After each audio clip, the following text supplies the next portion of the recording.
এই সমাজে আমরা কেমনে আশা করি জান্নাতে যেতে পারবো? আপনার আমার ঈমান আপনাকে আমাকে ঘর থেকে বের করে মসজিদে নামাজে নিয়ে যেতে পারে না। আপনার আমার ঈমান আপনাকে এই যে 100 গজ 200 গজ দূরে আপনার আমার ঘর, মসজিদে নামাজে নিয়ে যেতে পারে না। আপনার আমার ঈমান নিয়া পুলসিরাত পার হইয়া জান্নাতে যাইবেন কইছে কেডা? ঈমান আপনারা মসজিদে নিতে পারেন, ওই ঈমান আপনারা জান্নাতে নিব, এটা কইছে কে? আমরা কত খারাপ। কয়েকদিন আগে দেখলাম একটা নিউজে 16 কোটি টাকা দিয়ে একটা মসজিদ বানাইছে, কিন্তু মুসল্লিরা নামাজ পড়তে যাইতে পারে না, নিষেধ, নামাজ পড়তে যাইতে পারবে না। এই মসজিদে আগে রাইখা দিছে, এখন পাবলিক যদি বইরে যায় মসজিদ সামনের সফের কিছু জায়গা ফাঁকা যায়, নামাজ রাইখা দিছে, এখানে অমুক লিডার আইব। মসজিদে আবার তোমার লিডারই কিতা? মসজিদে তুমি কিসের লিডার? মসজিদে তুমি কে? তোমার কিসের পয়সা? পয়সা নমরুদের আছে, পয়সা সাদ্দাদের ছিল, ক্ষমতা ফেরাউনের ছিল। আল্লাহর ঘরে কোনো ক্ষমতা চলে না, আল্লাহর ঘরে কিচ্ছু চলে না। আল্লাহর ঘরে যারা ক্ষমতা দেখাতে চায়, যারা নমরুদ, ফেরাউন আর আবুল আহাবের মতো মারা যাবে, ঠিক কিনা বলে? মসজিদে কিসের তোমার আলাদা চেয়ার? মসজিদে তোমার জন্য কিসের আলাদা যায় নামাজ? সবাই যেখানে নামাজ পড়ে, ফকির মিসকিন। ভাই বসেন, কষ্ট হচ্ছে আপনাদের? আপনাদের অসুবিধা হইতেছে? শোনেন, আমি ভালোর জন্য কথাগুলো বলতেছি, ভালো হয়ে যাওয়ার জন্য বলতেছি। মসজিদ আছে, মুসল্লি নেই, মুসল্লি আসতে পারে না, মারামারি করে মসজিদ তালা দেওয়া, এখানে একটা ওখানে একটা, হবে না কেন? সৌদি আরবের মতো জায়গায় কাবার আদলে মঞ্চ করে এখন নাচানাচি আর গান গাওয়ানো হয়, ঠিক কিনা বলেন?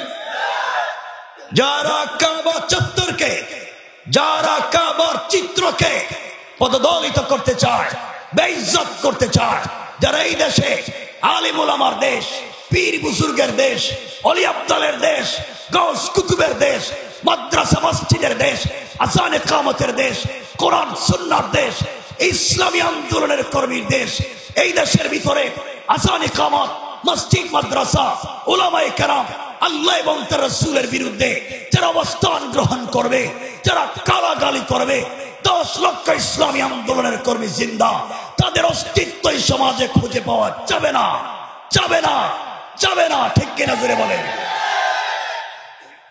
সুতরাং আমাদেরকে এই দ্বীনের পথে চলতে হবে, আল্লাহর উপরে ভরসা করে। পারবো তো ইনশাআল্লাহ? যদি আমরা আল্লাহর উপরে ভরসা করতে পারি, আল্লাহর সঙ্গে সম্পর্ক রাখতে পারি, কার সাথে? পৃথিবীর কারোর সাথে না, কারণ পৃথিবীর সবাইকে আমরা খুশি করতে পারবো না 100%, কিন্তু একজনকে খুশি করতে পারবো, তিনি কে? মাত্র একজন। আমরা চাইলে মা বাপকে 100% খুশি করতে পারবো না। মা বাপ কোনো জিনিস চাইছে দিতে পারেন নাই, বলবে সন্তান বড় হয়ে গেছে তো এখন আমাদের কত ভুলে গেছে। স্ত্রীকে আপনি সারা জীবন দিছেন, হয়তো এই ঈদে কিছু দিতে পারেন নাই, স্ত্রী বলবে 20 বছর সংসার করছি, তুমি কি দিছো? কথা বলেন না কেন? সন্তান বলবে তুমি আমাদের জন্য কি করছো? অর্থ হলো এই পৃথিবীর সবাই নিমক হারাম, কেউ পক্ষে থাকবে না। সূরা আল মাআরিজ আল্লাহ বলছেন, ওয়ালা ইয়াসআলু হামিমুন হামিমা, কলিজার টুকরা বন্ধু পর্যন্ত বন্ধুর খবর নিবে না, সব ধোঁকা। এই জন্যে আমরা পৃথিবীর সকলকে একসাথে খুশি করবার ব্যর্থ চেষ্টা বাদ দিয়ে একজনকে করব, তিনি কে? আল্লাহকে যদি করতে পারি, রব বলেছেন, বান্দা আমাকে খুশি করে হাত উঠাইয়া পৃথিবীতে যা চাইবা আমি আল্লাহ তোমাকে তাই দিয়ে দেব। আলহামদুলিল্লাহি রাব্বিল আলামিন। আমার বন্ধুগণ, যারা আসতে পেরেছেন, যারা বসতে পেরেছেন, এই রাত পর্যন্ত আল্লাহ তাআলা যাদেরকে বসবার সমূহ তৌফিক দিয়েছেন, সুযোগ করে দিয়েছেন, সকলে আওয়াজ করে বলেন, এই জবান দিয়েছেন কে? এই আওয়াজে না,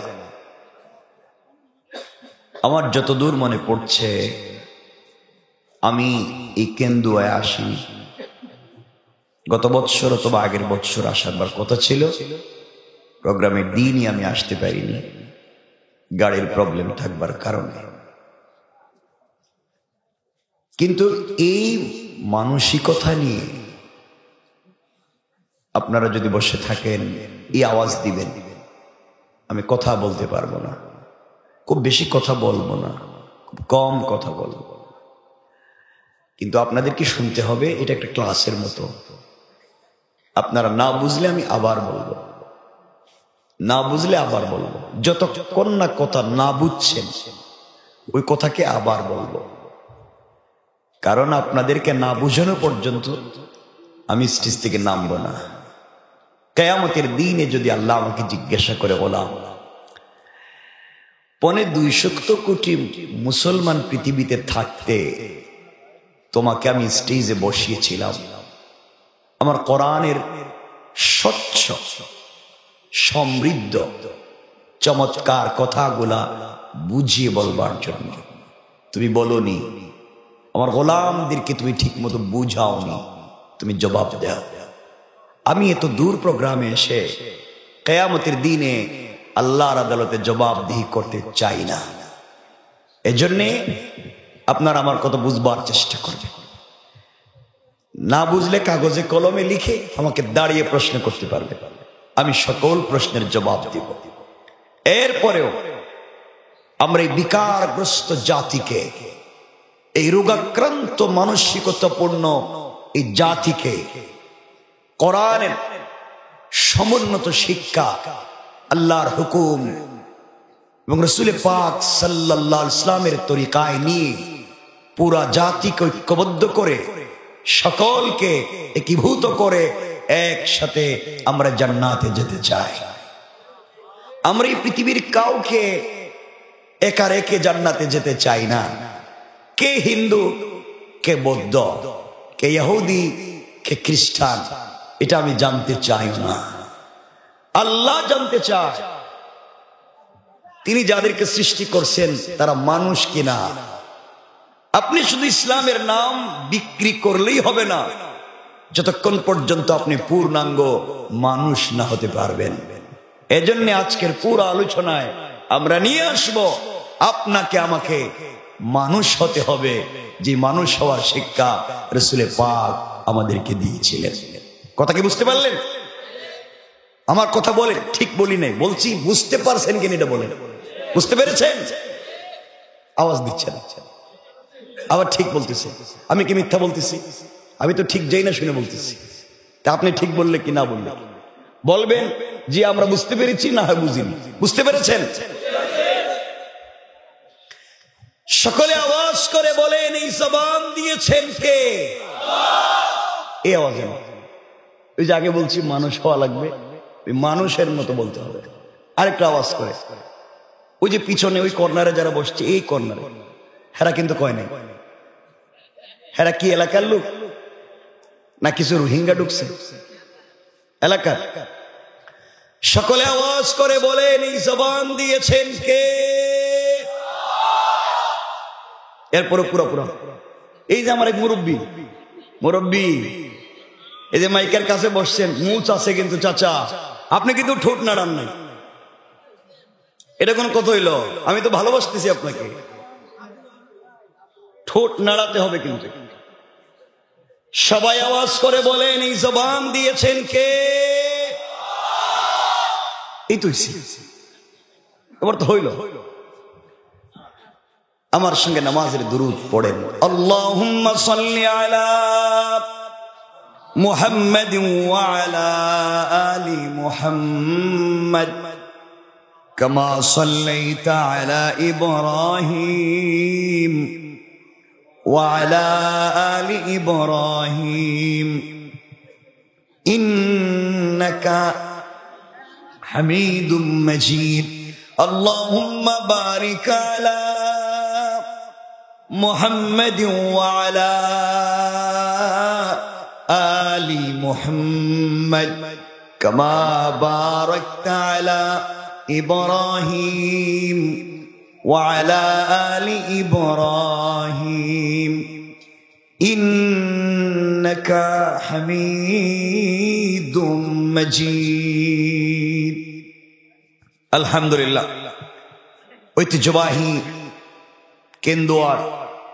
ঐতিহ্যবাহী কেন্দুয়া কাঁচা বাজার, মাছ বাজার ও ডালপট্টির ব্যবসায়ীদের যৌথ উদ্যোগে আয়োজিত 2024-এর আজকের 10ম বাৎসরিক ইসলামী মহাসম্মেলনের সম্মানিত সভাপতি, এই জনপদের বুজুর্গ আলেম হযরত মৌলানা আব্দুল হালিম সালমান সাহেব, সম্মানিত মুহতারাম খতিব কেন্দুয়া বাজার জামে মসজিদ। আজকের প্রোগ্রামে অনেকে কথা বলেছেন, আমার আগে কথা বলতেছেন হযরত মৌলানা মুফতি মিনহাজুল ইসলাম আরিফি সাহেব, আর অনেকে কথা বলেছেন। আমার পরে হয়তো আমার ভাই শরীফুজ্জামান আসবেন, তিনিও কথা বলবেন। উপস্থিত হযরত বুজুর্গ উলামায়ে কেরাম, মুরব্বিয়ানে আযম, পর্দার অন্তরালে অবস্থানরত আমার সম্মানিত শ্রদ্ধেয় মা ও বোনেরা, বিশেষ করে আগামী দিনের জাতির দিকপাল, ভবিষ্যৎ জীবনে জাতির কান্ডারি, কলিজার টুকরা ছাত্র তরুণ যুবক বন্ধুগণ, আলোচনার শুরুতে আমার পক্ষ থেকে সকলকে আন্তরিক মুবারকবাদ, শুভেচ্ছা জানিয়ে আল্লাহ পাক রব্বুল ইজ্জত ওয়াল জালালের শাহী দরবারে শুকরগুজার হচ্ছি যে আল্লাহ আজকের এই মুবারক তাফসীরে আমাদেরকে আসবার তৌফিক দিয়েছেন। শুকরগুজার হচ্ছি মুনিবের দরবারে, সকলে পড়ছি আলহামদুলিল্লাহ। আর একটু জোরে আলহামদুলিল্লাহ। আপনারা সকলে ভালো আছেন? আল্লাহ পাক আমাদেরকে ভালো রেখেছেন, বিশ্বাস করছি এবং মনে প্রাণে আশা করছি তিনি ভবিষ্যতে আমাদেরকে আরো ভালো রাখবেন ইনশাআল্লাহ। সম্মানিত উপস্থিতি, আমরা এদিকে সেদিকে কথা বলে সময় নষ্ট করতে চাই না। এই যুবকেরা অনেক চমৎকার প্রোগ্রামের আয়োজন করেছে, অনেক কষ্ট করেছে ভাইগুলো। এই যে বসে রয়েছে, আমি চলে এসেছি, কথা বলবো কিছুক্ষণ ইনশাআল্লাহ। তো আমরা লম্বা করতে চাই না। কোরআনে কারীমের 9 নম্বর পারার 7 নম্বর সূরা সূরা আরাফের 179 নম্বর আয়াত থেকে আমরা তিলাওয়াত করেছি। আমরা সরল অনুবাদ করে মূল আলোচনাকে সংক্ষেপ করব, আপনারা মনোযোগ দিয়ে শুনবেন। আল্লাহ বলছেন, ওয়ালাকাদ দারানা লি জাহান্নামা কাসীরাম মিনাল জিন্নি ওয়াল ইনস। আল্লাহ বলছেন, আমি সৃষ্টি করেছি জাহান্নামের জন্য। কথা বুঝবেন? আল্লাহ বলছেন, আমি সৃষ্টি করেছি জাহান্নামের জন্য বহু সংখ্যক জিন এবং মানুষকে। আল্লাহ বলছেন, আমি জাহান্নামের জন্য সৃষ্টি করেছি বহু সংখ্যক মানুষ এবং জিনকে। কে বলছেন? তাহলে আল্লাহই বলছেন, আমি কিছু মানুষকে সৃষ্টি করেছি কিসের জন্য? আসতে বললেন যে যেমন আপনারা, আমরা যে জান্নাতি, আমাদেরকে কি জন্য সৃষ্টি করছেন আমরা তো জানি। আমাদের কর্মের মাধ্যমে তা প্রতিফলন ঘটাতে হবে। আল্লাহ বলছেন, আমি অনেক মানুষ এবং জিন সৃষ্টি করেছি কিসে দেওয়ার জন্য? আরেক আয়াতে আল্লাহ বলছেন, ওয়ান-নাস ওয়াল হিজারা, আমি জাহান্নামে যে আগুন জ্বালিয়ে দেব, যে আগুন লক্ষ কোটি মাইল দূর পর্যন্ত জ্বালিয়ে ভস্ম করে দিবে, সে আগুনকে জ্বালাবার জন্যে, সে আগুনকে প্রজ্বলিত করবার জন্যে আমি ব্যবহার করব লাকড়ি নয়, আমি পেট্রোল কেরোসিন ব্যবহার করব না। আল্লাহ বলছেন, আগুনকে প্রজ্বলিত করবার জন্য, বাড়িয়ে দেওয়ার জন্য লাকড়ির বদলে ব্যবহার করব মানুষ এবং পাথরকে। ওয়ান-নাস ওয়াল হিজার, মানুষ এবং পাথরকে। কেন করবেন এই কথাগুলো আল্লাহ বলছেন? আমরা সরল অনুবাদ করছি। কেন আল্লাহ অনেক মানুষকে জাহান্নামের জন্য তৈরি করেছেন? এর পরের শব্দে বলছেন, লাহুম কুলুবুল লা ইয়াফকাহুনা বিহা, তাদেরকে আমি দিল দিয়েছিলাম, তাদেরকে আমি কলব দিয়েছিলাম বুঝবার জন্য, চিন্তা করবার জন্য, কোনটা সত্য কোনটা সত্য নয়, কোনটা ভালো কোনটা ভালো নয়, তা চিন্তা করবার জন্য দিয়েছিলাম। কিন্তু তাদের দিল আছে, তারা সত্যের চিন্তা করলো না, তারা ভালো পথ খুঁজে পেল না, দিলকে ভালো কাজে ব্যবহার করলো না। এরপরে বলছেন, ওয়ালাহুম আ'য়ুনুল লা ইউবসিরুনা বিহা, আমি তাদেরকে চমৎকার চোখ দিয়েছিলাম, তা দিয়ে তারা ভালো জিনিস দেখবে, তা কিন্তু তারা করলো না। এই চোখ দিয়ে, আমার দেওয়া চোখ দিয়ে, আমার দেওয়া আলো দিয়ে তারা পৃথিবীতে অন্যায় অনাচারকে দেখেছে, অন্যায় অনাচারের সাক্ষ্য হয়েছে। 500 টাকার বিনিময়ে কোর্টে গিয়া মিথ্যা সাক্ষ্য দিয়েছে, এই অন্যায়গুলো তারা করেছে। এই জন্য আমি আল্লাহ তাদেরকে জাহান্নামে জ্বালাতে চাই। এরপর আল্লাহ বলছেন, ওয়ালাহুম আযানুন লা ইসমাউনা বিহা, আমি তাদেরকে চমৎকার কান দিয়েছিলাম, তারা কোরআনের তেলাওয়াত শুনবে, আমার আযান শুনবে, সত্য কথা শুনবে। তা না শুনে তার লিডার তাকে যে বদমাইশি দুশ্চরিত্র, তার লিডার তাকে যে কথাগুলো বলেছে, ওই কথাগুলো বলে সে বাজারে দুর্নীতি করেছে, ওজনে কম দিয়েছে, আরেকজনের সম্পত্তি দখল করেছে, গরিবের সম্পত্তি নিজের নামে বুয়াজাল দলিল করেছে, চাঁদাবাজি করেছে, শয়তানি নাফরমানি করেছে, সুদ ঘুষের কারবার করেছে। সে আমার কথা শুনেনি, তার লিডারের কথা শুনেছে। কথা বলেন না কেন? আমি তাকে জাহান্নামে দিতে চাই। কথাগুলো বুঝবেন। আল্লাহ রাব্বুল ইজ্জত ওয়াল জালালের পরে বলছেন, উলাইকা কাল আনআম, এটা তো একটা চতুষ্পদ জানোয়ারের মতো, চতুষ্পদ জন্তুর মতো, বালহুম আদাল, তার চাইতে তো আরো খারাপ। আল্লাহ বলছেন, উলাইকা হুমুল গাফিলুন, আর এটাই তো গাফেল। গাফেলদের জন্য রয়েছে চমৎকার চমৎকার শাস্তির ব্যবস্থা। আল্লাহ বলছেন জাহান্নামে তাদের জন্য, গাফেলদের জন্য অনেক শাস্তির ব্যবস্থা রয়েছে। ওয়াল আখিরাতু আশাদ্দু ওয়া আবকা, তাদের জন্য আখিরাতে থাকবে শক্তিশালী আযাব। ওয়ালাহুম আযাবুম মুহিন, নির্লজ্জ ও শালীন তাদের জন্য আযাব থাকবে যন্ত্রণাদায়ক। ওয়া আবকা, চিরস্থায়ী চলতে থাকবে, কেউ তাদেরকে সেখান থেকে বাঁচাতে পারবে। কথা কি বুঝতে পারলেন? আমার এই এতটুকুন কথা কি বুঝতে পেরেছেন? কথা বলেন না, বুঝতে পেরেছেন? উত্তর দেন।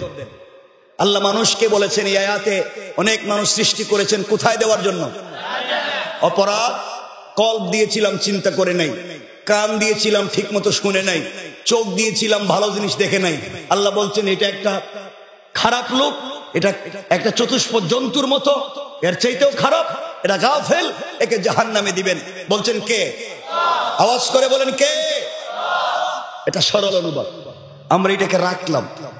এই আয়াতকে সামনে রেখে আমরা আলোচনার দিকে যাব। খুব মনোযোগ দিয়ে শুনবেন, আপনারা আমাকে উত্তর দিবেন। এই যে আপনারা এখানে বসে আছেন, যারা দেখতে তো ওলিয়া উলিয়ার মতো দেখা যায়, দাড়ি আছে, টুপি আছে, মাঝে মাঝে পাগড়িও থাকতে পারে, পকেটে তাসবিহও থাকতে পারে, তাহাজ্জুদওয়ালা আপনারা এই যে বসে আছেন, দেখতে তো ওলিয়া উলিয়ার মতো মনে হইতেছে। আসলে কে কত নম্বরের খারাপ এটা আপনি নিজেই জানেন। কথা বলেন না কেন? তাহলে ভাব ভঙ্গি ধরছেন কেন? এই ভাব ধরছেন কেন? কি ওলিয়া উলিয়ার মতো দেখা যায়, অথচ শয়তানি নাফরমানিতে ভরা ওলিয়া উলিয়ার মতো বসে রয়েছে। আমাকে বলেন, আপনারা সকলে মানুষ কিনা? কথা বলেন, মানুষ কিনা? আপনারা যে মানুষ এটা বুঝলেন কেমনে? আপনারা যে অন্য কোনো প্রাণী নয়, আপনারা মানুষই, এটা বুঝলেন কেমনে? বলেন, কথা বলেন। বিবেক, বিবেক আছে? বিবেক আছে? আপনাদের যদি বিবেক থাকে, এই বিবেক বুদ্ধি থাকবার পরে আপনারাই এই এলাকার গরিবের জায়গা জমি দখল করেন, আপনারাই পাবলিকের রাস্তাঘাট বন্ধ করেন, এই আপনারাই মসজিদ মাদ্রাসার কেশের পয়সা মাইরা খান। আপনাদের যদি বিবেক থাকে তাহলে বাজারে ওজনে কম দেখে, আপনাদের যদি বিবেক থাকে ফলে ফরমালিন মিশাইকে, আপনাদের যদি বিবেক থাকে তাহলে পুরাতন সবজিকে তাজা বলে বিক্রি করে কে? আপনাদের যদি বিবেক থাকে এই শয়তানি নাফরমানি ব্যবসা করে কে? আপনারা বিবেকের আড়ালে এই সমাজে বদমাইশি নোংরা চরিত্র প্রতিষ্ঠা করেছেন, ঠিক কিনা বলে? আপনারা বিবেকের নামে ধোঁকাবাজি করেন। বিবেক থাকলে এই লোক কাজ করতে পারে না। মনোযোগ দিয়ে শুনবেন, আমি জানি আপনাদের খারাপ লাগবে, তো খারাপ লাগলে কি হইব? আমার আর দাওয়াত দিবেন না, তো আমি তো জিন্দিগিতে আইতেই চাই না, আমি তো আইতেই চাই না, দাওয়াত দিলে কেন না দিলে কি, কিন্তু কথা শুনতে হবে আমার, ইনশাআল্লাহ। বাবা আমার কথা বুঝবার চেষ্টা করবেন। বলেন তো আপনারা যারা এখানে বসেছেন আপনারা সকলে মুসলমান? বলেন না কেন? সবাই বলেন। এটা বুঝলেন কেমনে? আবার কই বিবেক আছে? এতক্ষণ বিবেকের কথা কইছে, কেমনে মুসলমান বুঝলেন? ভালো কথা কন, বলেন। আবার কয় জন্মগত। জন্মগত কিসের মুসলমান? কিসের মুসলমান বলেন? কালিমা পড়ছে মুসলমান। এই যে কালিমা কইছে, কালিমা। আচ্ছা কালিমা থাকো, আসতেছি। আর কিছু জানা আছে? আর কি? নামাজ পড়ি, এই তো এটা না? শোনেন কি বলেন, শোনো কথা শোনো। আমি আল্লাহ পাকের জাত ও সিফাতের নামে কসম করে বলছি, কালিমা জানলে বুঝলেই পড়লেই শুধু মুসলমান হওয়া যায় না। কালিমা জানলে বুঝলে পড়লেই শুধু মুসলমান হওয়া যায় না। যতক্ষণ পর্যন্ত বাস্তব লাইফে আল্লাহর তাওহীদ এবং রাসূলের রিসালাত প্রতিষ্ঠা না হবে, শুধু জানলে বুঝলেই মুসলমান হওয়া যায় না। রাসূলের যুগে অনেকেই আমার আপনার চেয়ে কালিমা জানতো, আমার আপনার চেয়ে কালিমা বেশি বুঝতো, আমার আপনার চেয়ে তাদের গবেষণা বেশি ছিল। আমি আপনাদের কাছে জানতে চাই, কালিমা জানলে বুঝলে পড়লেই মুসলমান হওয়া যায় না কেন? এলাকায় অনেকেই আছেন ইউনিভার্সিটিতে পড়েন, আছে না নাই? আছে না নাই? ইউনিভার্সিটিতে একটা বিভাগ আছে ইসলামিক স্টাডিজ, আছে না নাই? এখানে অনেক হিন্দুরা পড়ে, ইসলামিক স্টাডিজ পড়ে না? তারা ডক্টরেট ডিগ্রি নেয়, পিএইচডি করে। আমাকে বলেন তো, যারা কোরআন হাদিসের উপরে ডক্টরেট ডিগ্রি নিছে তারা কম জানে না বেশি জানে? কম পড়ছে না বেশি পড়ছে? কম বুঝছে না বেশি বুঝছে? যেই হিন্দু, বৌদ্ধ, ইহুদি, খ্রিস্টান কোরআন হাদিস গবেষণা করে ডক্টরেট ডিগ্রি নিছে, তারা মুসলিম? কথা বলেন। তারা জানতো না? জানতো না? তারা বুঝতো না? তারা পড়ে নাই? তাদের জানবার, বুঝবার, পড়বার সাথে নাই আল্লাহ তাওহীদ আর নাই রাসূলের রিসালাত। বুঝা গেল আল্লাহর তাওহীদ এবং রাসূলের রিসালাত বিবর্জিত কোরআন সুন্নাহর গবেষণাও কাউকে মুসলমান বানাতে পারে। বুঝতে পারলেন? বুঝতে পেরেছেন? আচ্ছা পড়েছে, হেসে কি মুসলিম বলেন? হ্যাঁ, আমরা আরো সামনে যাচ্ছি, কোরআন থিসিস করতে হবে, আরেকটু সামনে যাচ্ছি। এই যে এক ভাই বলছে আমরা নামাজ পড়ি, এই যে এখানে বলছে আমরা মুসলিম। আমি আবারও আল্লাহ পাকের জাত ও সিফাতের নামে শপথ করে বলছি, শুধু নামাজ পড়লেই মুসলমান হওয়া যায় না। আমার রাসূলের পিছনে অনেকেই সালাত পড়েছে, মাঝে মাঝে ইকামত দিয়েছে, রাসূলের দস্তারখানে খাবার খেয়েছে, রাসূলের চাইতে লম্বা দাড়ি রেখেছে, রাসূলের চাইতে লম্বা জুব্বা পরেছে, রাসূলের চাইতে বড় পাগড়িও পরেছে, সুযোগ পাইলে রাসূলের সঙ্গে বুক মিলিয়েছে, সুযোগ পাইলে রাসূলের দস্তারখানে একসাথে খাবার খেয়েছে, এত কিছু করেছে। তার ইন্তেকালের পরে রাসূল পাক নিজের জুব্বা মুবারক খুলে তার কাফনের ব্যবস্থা করেছেন। তার ইন্তেকালের পরে রাসূল নিজে তার জানাজায় শরীক হয়ে ইমামতি করতে চেয়েছেন। আল্লাহ বলেছেন পয়গম্বরে আরবি, আপনার মুসল্লি, আপনার দস্তারখানের সাথী, আপনার জুব্বা নিয়ে কবরে ইয়া রাসূলুল্লাহ একটা নয় 100 জুব্বা দিয়ে কাফন দিতে পারেন, একবার নয় 1,00,000 বার আপনি তার জানাজার ইমামতি করতে পারেন, আমি রব তাকে জান্নাত দিব না। কি বুঝলেন? রাসূলের মুসল্লি। আপনি কোন ইমামের মুসল্লি? আমি রাসূলের মুসল্লির কথা বলছি। রাসূলের মুসল্লি, রাসূলের দস্তারখানের সাথী, রাসূলের সঙ্গে বুক লাগাইছে, রাসূলের পবিত্র জুব্বা নিয়ে কবরে, রাসূল তার জানাজায় নিজে শরীক।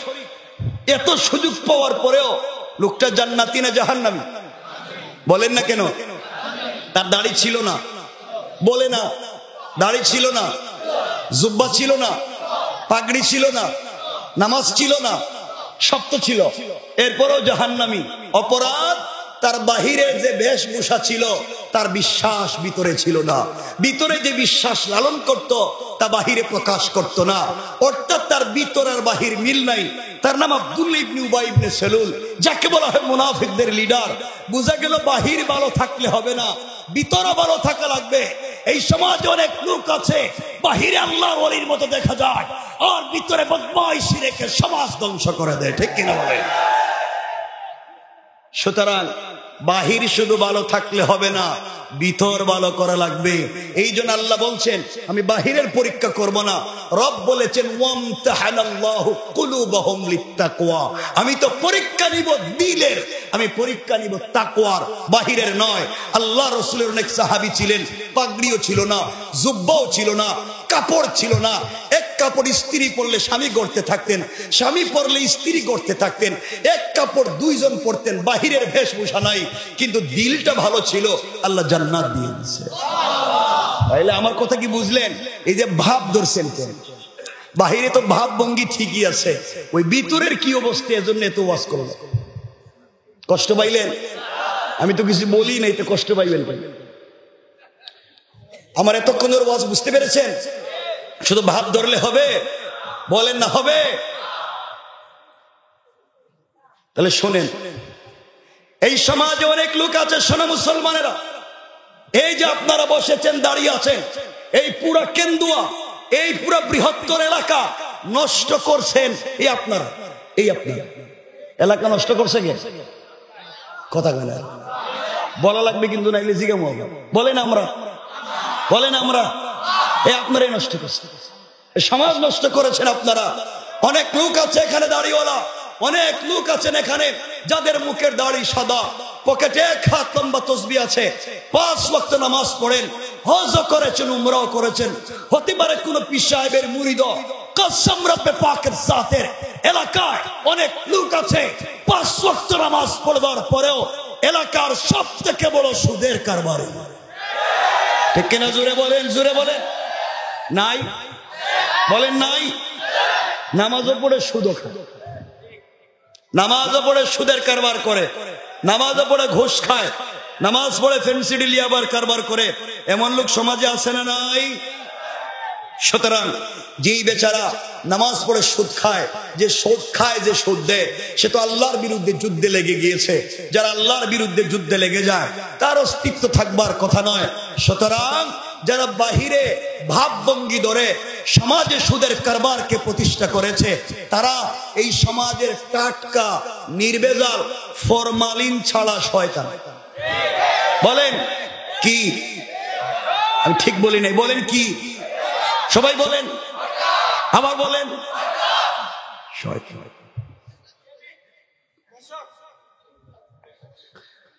অনেক লোক আছে এই সমাজে, অনেক লোক আছে এই সমাজে যারা এই কেন্দুয়ার মোড়ল, সব জানি না, কাউরে চিনি না, এলাকার মোড়ল, এলাকার মাতবর, এলাকার বিচারী, পঞ্চায়েতের বড় মুরব্বী, এলাকার সর্দার, অনেক লোক আছে এলাকায় কসম রব্বে পাকের জাতের, যারা এলাকার মাতবরি করতে গিয়া, পঞ্চায়েতের বিচার করতে গিয়া এক কাপ রং চা খাইয়া এদিকের বিচার কেদিকে দিয়ে দেয়।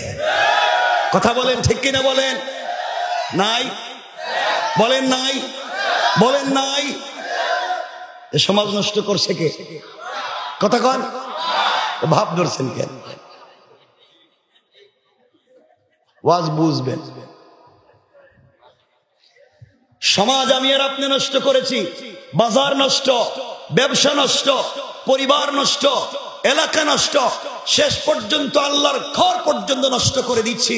আমি আপনাদের কেন্দুয়ার কাউকে চিনি না, আমি আমার পক্ষ থেকে বলছি, খবর নেন বৃহত্তর এলাকায় ম্যাক্সিমাম মসজিদের সভাপতি সুদখোর, ক্যাশিয়ার ঘুষখোর, সেক্রেটারি দুর্নীতিবাজ, চাঁদাবাজ, বদমাইশ, ফেন্সিডিল ব্যবসায়ী, ইয়াবা ব্যবসায়ী, এতিমের জায়গা দখল করে, বিধবার বাড়ি দখল করে, গরিবের সম্পত্তি মাইরা খায়, শেষ বয়সে মসজিদ মাদ্রাসার দায়িত্বশীল হয়ে যায়। কথা বলেন, ঠিক কিনা বলেন? এগুলা নাই? জোরে বলেন নাই? সমাজ নষ্ট করছে কে? এ ভাব ধরছেন কেন?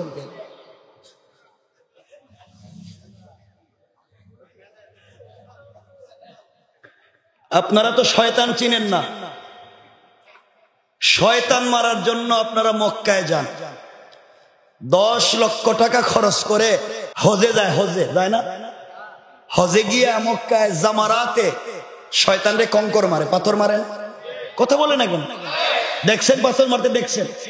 গত হজের আগের হজে দেখলাম এক হাজি সাহেব হজে গিয়া জামারাতে শয়তানরে পাথর মারতেছে, মারতে মারতে মনে রাগ উঠে গেছে, জুতা খুললে মারতেছে। শয়তান 10 লাখ খরচ করে আইছি, পুরো এলাকায় মাইল লাগাই রাখছে, তোর এবার পাইছি, পাথর দিয়ে মারল না, জুতা দিয়ে মারতেছে। আমি আপনাদের কাছে সরল ভাবে জানতে চাই, 10 লক্ষ খরচ করে মক্কায় গিয়া যেই শয়তান রে জুতা দিয়া মারলেন, এই শয়তান কেন্দুয়ায় কোনদিন সুদের কারবার করছে? সবাই বলতেই, আওয়াজ করে বলেন। এই শয়তানি এলাকায় এসে ঘুষের কারবার করছে? এই শয়তানি এলাকায় এসে চাঁদাবাজি করছে? এই শয়তানি এলাকায় এসে ওজনে কম দিছে? এই শয়তানি এলাকায় এসে কারো বউরে নিয়ে পার্কে গেছে? তাইলে বলেন, যেই শয়তান সুদের কারবার করে, এটা মক্কায় না এলাকায়? বলেন, আবার বলেন। যেই শয়তান চাঁদাবাজি করে ওজনে কম দেয়, মক্কায় না এলাকায়? যেই মাতবরে টাকা খাইয়ে বিচার করে, মক্কায় না এলাকায়? বলেন, মক্কায় না এলাকায়? তাহলে শয়তান মক্কায় না এলাকায়? জুতা মক্কায় মারবেন না এলাকায়? মক্কায় কেন? কথা বলে। সুতরাং পরিষ্কার করে বলে দিচ্ছি, জুতা যদি মারাই লাগে, পাথর যদি মারাই লাগে, এলাকায় যারা সুদের কারবার করে, এলাকায় যারা ঘুষের কারবার করে, এলাকায় যারা মাদককে ব্যবসা করে, এলাকায় যারা ওজনে কম দেয়, এলাকায় যারা টাকার বিনিময়ে বিচার করে, জুতা যদি মারাই লাগে, পাথর যদি মারাই লাগে, এলাকার শয়তান বদমাইশদেরকে আগে মারা দরকার। ঠিক কিনা বলেন? কথা কি বুঝতে পারলেন? সমাজ কত খারাপ, সব ভাব দূরে বসে রয়েছে, কেউ উঠবেন না, বসে রয়েছেন ভালো, একজন উঠবেন, বুঝবো আপনি হেই কারবারি, আপনি এটা করছেন, আমরা বলে দিব যে আপনি এটা করছেন। উঠতে পারবেন না, উঠলেই কয়ে দিন। আমি সোজা সাজা ওয়াজ করি, সোজা সাজা বুঝি। আমি আরেকটু বলি, এলাকায় দেখবেন কিছু লোক কেউ রাগ করতেছেন, একটু হাত তুলে দেখান তো কারা কারা রাগ করলেন। আমার ওয়াজ করতে দিবেন না, সে তো আমি বড় কষ্ট পাইলাম।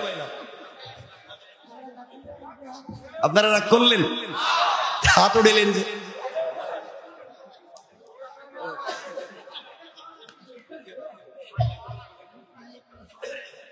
বুঝেন নাই নাকি? ও এত ওয়াজ আস্তে আস্তে করতেছি বুঝাবার জন্য, আগে বলছি না বুঝলে আবার বলবো, এখন বলেন বুঝেন নাই, হাত ভুলে উঠে গেছে, এই তো। আচ্ছা, কষ্ট নিয়েন না। আমি আরেকটু অল্প করে বলি, একটা নির্ভেজাল টাটকা ফরমালিন ছাড়া একটা শয়তান দেখে দিয়ে, আপনারা চাননি? দেখা দিতাম না। শুন, দেখবেন মসজিদে অনেক জুমার সময় অনেক মুসল্লি সবার শেষে আসে, ইমাম সাহেব খুতবা দিতেছে, হ্যাঁ মসজিদে আছে না, আইসি বগলে জুতা নিয়ে ধাক্কায় ধাক্কায় একবারে আগের কাতারে, একবারে সামনে, সবার পিছনে কিন্তু আইসে। এখন খুতবা চলতেছে, যে সামনের কাতারে বসা ও 12টা আইসে, আর হ্যাঁ 1:30টায় আইসি জুতা বগল তোলে নিয়ে 1 নম্বর কাতারে, নামাজ শেষ করে সালাম ফিরিয়ে আবার জুতা নিয়ে আবার যাইতেছে। আইসে সবার পরে, যায় সবার, কথা বলেন না, আসছে সবার, আইসি সামনে চলে এসে। আপনারা যদি নির্ভেজাল ফরমালিন ছাড়া এটা অরিজিনাল শয়তান দেখার নিয়ত থাকে, যে সবার শেষে আইসা ধাক্কাইয়া সামনে আইসে, আবার সবার শুরুতে ধাক্কাইয়া চলে যায়, এর চেহারার দিকে এভাবে তাকায় থাকবেন আর বলবেন আল্লাহ একটা নির্ভেজাল শয়তান দেখাইলা। কথা কি বুঝলেন? এবার তো বুঝতে পারলেন? কষ্ট পাইছেন? এই জন্য এতক্ষণ যা বললাম, আজকের ওয়াজের মূল প্রতিপাদ্য, আজকের ওয়াজের মৌলিক শব্দ হলো ভালো হয়ে যাও। সবাই বলেন কি হয়ে যাও? আসতে বললে হবে না, কি হয়ে যাও? আমার আওয়াজ যত দূর পর্যন্ত যায়, এই এলাকায় যারা সুদের কারবার করো ভালো হয়ে যাও, যারা ঘুষের কারবার করো ভালো হয়ে যাও, যারা ফেন্সিডিলিয়াবার কারবার করো ভালো হয়ে যাও, যারা চাঁদাবাজি করো ভালো হয়ে যাও, যারা ওজনে কম দেও ভালো হয়ে যাও, যারা টাকার বিনিময়ে পঞ্চায়েতের বিচার করো ভালো হয়ে যাও, যারা মসজিদ মাদ্রাসার কেশের পয়সা মাইরা খাও ভালো হয়ে যাও, ভালো হয়ে যাও। সবাই বলেন কি হয়ে যাও? আবার বলেন, আবার বলেন। এই সকালে ঘুম থেকে উইটা যদি দেখেন কোন মুরব্বী দিকে যাইতেছে, এলাকায় টাকা খাইয়ে বিচার করে, এর পিছনে গিয়ে সালাম দিয়ে বলবেন আসসালামু আলাইকুম আঙ্কেল, ভালো হইয়া যাও। তাহলে বোঝা গেল ওয়াজটা কাজে লাগছে। কি লাগছে? নাইলে তোমার ওয়াজ কাজে লাগলো না, শুধু শুনলেন। আর মনে মনে নিয়ত করেন কিয়ামত পর্যন্ত বাঁচলে হুজুরের আনতাম না, তাহলে আমি আজকে কইয়া দিয়ে যাবো সব। আল্লাহ আমাদের হেফাজত করুক, বলেন আমিন।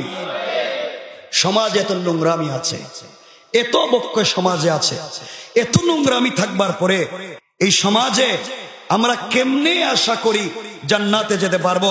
আপনার আমার ইমান আপনাকে আমাকে ঘর থেকে বের করে মসজিদে নামাজে নিয়ে যেতে পারে না। আপনার আমার ইমান আপনাকে এই যে 100 গজ 200 গজ দূরে আপনার আমার ঘর, মসজিদে নামাজে নিয়ে যেতে পারে না। আপনার আমার ইমান নিয়া পুলসিরাত পার হইয়া জান্নাতে যাইবেন কইছে গেডা? ইমান আপনারা মসজিদে নিতে পারেন, ওই ইমান আপনারা জান্নাতে নিব, এটা কইছে কে? আমরা কত খারাপ। কয়েকদিন আগে দেখলাম একটা নিউজে 16 কোটি টাকা দিয়ে একটা মসজিদ বানাইছে, কিন্তু মুসল্লিরা নামাজ পড়তে যাইতে পারে না, নিষেধ, নামাজ পড়তে যাইতে পারবে না। এই মসজিদে আগে রাইখা দিছে, এখন পাবলিক যদি বইরে যায় মসজিদ, সামনের সফের কিছু জায়গা ফাঁকা, যায় নামাজ রেখা দিছে, এখানে অমুক লিডার আইব। মসজিদে আবার তোমার লিডারই কিতা? মসজিদে তুমি কিসের লিডার?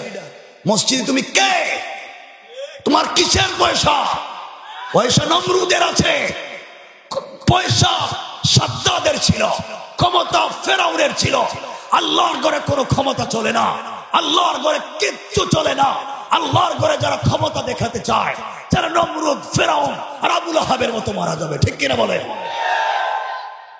মসজিদে কিসের তোমার আলাদা চেয়ার? মসজিদে তোমার জন্য কিসের আলাদা যায় নামাজ? সবাই যেখানে নামাজ পড়ে, ফকির মিসকিন। ভাই বসেন, কষ্ট হচ্ছে আপনাদের? আপনাদের অসুবিধা হইতেছে? শোনেন, আমি ভালোর জন্য কথাগুলো বলতেছি, ভালো হয়ে যাওয়ার জন্য বলতেছি। মসজিদ আছে, মুসল্লি নেই, মুসল্লি আসতে পারে না, মারামারি করে মসজিদ তালা দেওয়া, এখানে একটা ওখানে একটা। হবে না কেন? সৌদি আরবের মতো জায়গায় কাবার আদলে মঞ্চ করে এখন নাচানাচি আর গান গাওয়ানো হয়, ঠিক কিনা বলেন?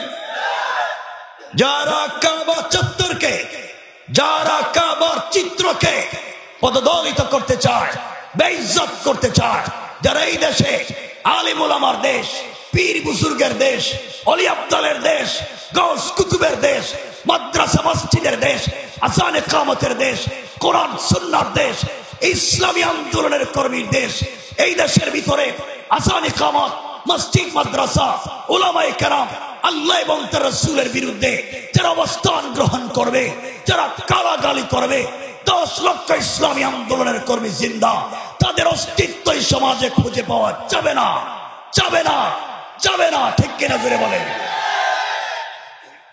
সুতরাং আমাদেরকে এই দ্বীনের পথে চলতে হবে, আল্লাহর উপরে ভরসা করে।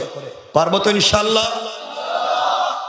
যদি আমরা আল্লাহর উপরে ভরসা করতে পারি, আল্লাহর সঙ্গে সম্পর্ক রাখতে পারি, কার সাথে?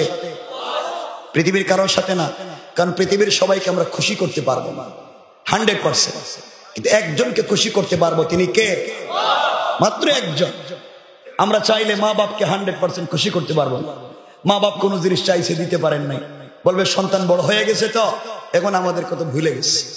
স্ত্রীকে আপনি সারা জীবন দিচ্ছেন, হয়তো এই কিছু দিতে পারেন নাই, স্ত্রী বলবে 20 বছর সংসার করছি, তুমি কি দিছো? কথা বলেন না কেন? সন্তান বলবে তুমি আমাদের জন্য কি করছো? অর্থ হলো এই পৃথিবীর সবাই নিমক হারাম, কেউ পক্ষে থাকবে না। সূরা আল মাআরিজ আল্লাহ বলছেন ওয়ালা ইয়াসআলু হামিমুন হামিমা, কলিজার টুকরা বন্ধু পর্যন্ত বন্ধুর খবর নিবে না, সব ধোঁকা। এই জন্য আমরা পৃথিবীর সকলকে একসাথে খুশি করবার ব্যর্থ চেষ্টা বাদ দিয়ে একজনকে করব, তিনি কে? আল্লাহকে যদি করতে পারি, রব বলেছেন বান্দা আমাকে খুশি করে হাত উঠাইয়া পৃথিবীতে যা চাইবা আমি আল্লাহ তোমাকে তাই দিয়ে দেব। কথাগুলা দিল দিয়া শোনেন মুসলমানেরা। এই দুনিয়ার জমিনে আল্লাহ রাব্বুল ইজ্জত ওয়াল জালাল আখিরি জামানার পয়গম্বর সরকারে কায়নাত দো জাহানের সরদার নবী রহমত জনাবে মুহাম্মদুর রাসূলুল্লাহ সাল্লাল্লাহু আলাইহি ওয়াসাল্লাম তখন পর্যন্ত পৃথিবীর জমিনে জিন্দা। আমি আপনাদেরকে যে কথার দিকে নিয়ে যেতে চাই, আল্লাহর সঙ্গে যদি সম্পর্ক হয়ে যায়, ঘরে বসে বসেও জান্নাতের খাবার পাওয়া যায়। কেমনে আপনাদেরকে বোঝাতে চাই, এই দুনিয়ার জমিনে রাসূল পাক জিন্দা থাকা অবস্থায় হযরতে ফাতেমা রাদিয়াল্লাহু তাআলা আনহার সঙ্গে চলার পথে ইহুদির মেয়ের সম্পর্ক হয়ে গেল। তারিখে ইবনে জারির তাবারিতে লিখে ফাতেমার সঙ্গে কে ইহুদির মেয়ের সম্পর্ক হয়ে গেল। একদিন দুই দিনের না, লম্বা দিন পর্যন্ত তাদের সম্পর্ক চলতে থাকলো। ওই মেয়েটা প্রতিদিন ফাতেমার কাছে চলে আসে, বিকেল বেলা চলে যায়। ফাতেমার চমৎকার চরিত্র দেখে, আদর্শ দেখে, আমানতদারি দেখে ইহুদির মেয়েটা পাগল হয়ে গিয়েছে, অভিভূত হয়ে গিয়েছে, কিন্তু সে কালিমা পড়ে মুসলমান হয় নাই। এইভাবে চলতে চলতে প্রায় 8-10 বছর চলে গেল। ও ইহুদির মেয়েটা একদিন তার বাবার বাড়িতে গিয়েছে। ইহুদি ডাক দিয়া বলেছে, মেয়ে আমার, বয়স তোমার কম হয় নাই মা, তোমার বয়স তো কম হয় নাই, আজ না হয় কাল তোমাকে বিয়ে দেওয়া লাগবে। মারে, আমি তোমার জন্য বাবা হিসেবে এই পৃথিবীর, আমাদের দেশের, আমাদের এলাকার সব থেকে পয়সাওয়ালা শিল্পপতির এক সুন্দর ছেলেকে তোমার জন্য পাত্র নির্বাচন করেছি, তোমাকে বিয়ে দিতে চাই মা, বলো না তুমি কি ওই বিয়েতে রাজি? মেয়ে ডাক দিয়ে বলেছে, আব্বা জান, আপনি আমার জন্য ছেলে ঠিক করেছেন বাবা, আমাকে জিজ্ঞাসা করলেন বিয়েতে রাজি কিনা। বাবা, আপনি আমাকে আগামীকালকে সন্ধ্যা পর্যন্ত সময় দেন, সন্ধ্যার আগে আগে আপনার কাছে আমি ফাইনাল সিদ্ধান্ত জানাইয়া দিই। এইভাবে মেয়েটা বাবার কাছ থেকে বিদায় নিয়া দুনিয়ার কারো সঙ্গে পরামর্শ করে নাই। সকাল বেলা ফাতেমার বাড়িতে চলে গিয়েছে। ফাতেমাকে গিয়ে বলছে, বোন রে, আজ আমি এসেছি আমার লাইফে সব থেকে বড় সিদ্ধান্ত নিতে এসেছি। ও আমার বোন, এই পৃথিবীতে আমার বাবা আমাকে বিয়ে দিতে চায়, আমার জন্য চমৎকার ছেলে দেখে রেখেছে, ওই ছেলের সঙ্গে আমাকে বিয়ে দিতে চায়। আমি ওই বিয়েতে রাজি হব কিনা তোমার সঙ্গে পরামর্শ করতে এসেছি। ফাতেমা বললেন, বোন রে, আমি মুসলিম, তুমি ইহুদি, তোমার পার্সোনাল লাইফে আমি কোনো কথা পর্যন্ত বলতে পারি না। মেয়ে বলতেছে, ফাতেমা, এই পৃথিবীতে যত মানুষ তোমার কাছে পরামর্শের জন্য এসেছে, সবাইকে তুমি উত্তম চমৎকার পরামর্শ দিয়েছো। আমার মন বলছে তুমিও আমাকে চমৎকার পরামর্শ দিবা।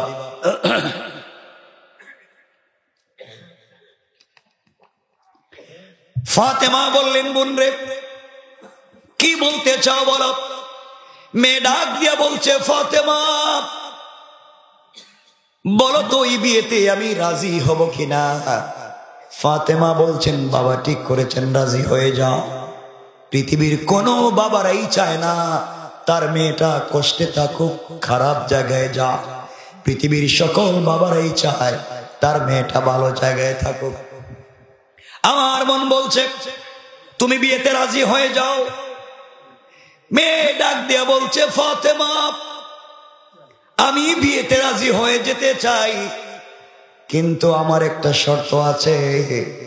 আমার শর্ত হলো তুমি যদি আমার বিয়েতে যাও, আমার মাথার উপরে হাত রেখে আমার জন্য দোয়া করে দাও। পৃথিবীর একটা শ্রেষ্ঠ মেয়ে, পৃথিবীর শ্রেষ্ঠ আমানতদার ভদ্র সৎ চরিত্রবান একটা মেয়ে আমার বিয়েতে গিয়ে আমার মাথায় হাত রেখে যদি দোয়া করে দেয়, এর চাইতে আমার জন্য কল্যাণকর আর কিছু হতে পারে না। আমার বন্ধুগণ, কথাগুলো দিল দিয়া শোনেন। এক পর্যায়ে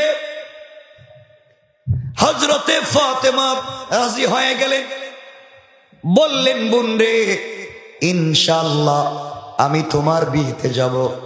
সংক্ষেপ করে বলে দেই, কথাগুলা দিল দিয়ে শোনেন। ফাতেমা বিয়েতে রাজি হয়ে গেলেন। মেয়েটা তার বাবার কাছে গিয়েছে, ডাক দিয়া বলেছে আব্বা জান,